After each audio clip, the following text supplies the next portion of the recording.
Իներցիայի բերումով մենք շարունակում ենք գործել մեր ամենաաններելի սխալը։ Երբ քննարկելով մեր քայլերը, մենք սկսում ենք քննարկել, իսկ ինչ կմտածի Ռուսաստանը,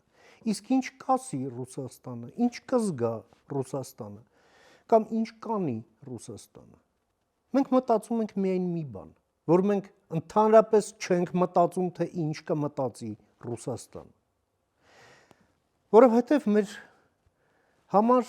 մտածելու մի կարևոր բան կա, իսկ ինչ է պետք մեզ, ինչ պետք է անենք մեզ, ինչ կմտածենք մենք և ինչ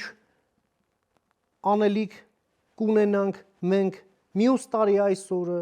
5 տարի հետո այսօրը, 10 տարի հետո այսօրը, բայց ամենավերջին բանը, որ մենք կմտածենք, թե ինչ է մտածում Ռուսաստանը։ Այսօր Ռուսաստանը որտնում է, այսօր Ռուսաստանը իրեն պատերով է տալիս,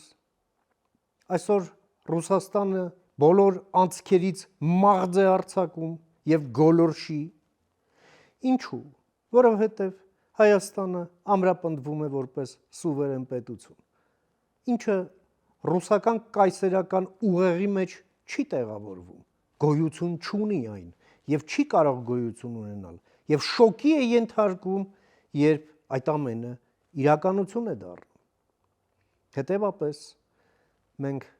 չենք մտածելու, թե ինչ է մտածում Ռուսաստանը, ավելին, մենք մտածելու ենք մի բանի մասին, ինչ ենք անելու, որ Ռուսաստանը մտածի, չմտածի, մեզ ընդհանրապես նույնիսկ չհասնի այդ ամենը։ Գնացեք ձեր հյուսիսային ճահիճներում, վեր ընկեք, կապեք ձեր փշալարերը և որտնեք այնտեղ, որքան ուզում եք։ Մենք շարժվում ենք առաջ։ Համաձայն ես, միացիր մեզ հանուն հանրապետության։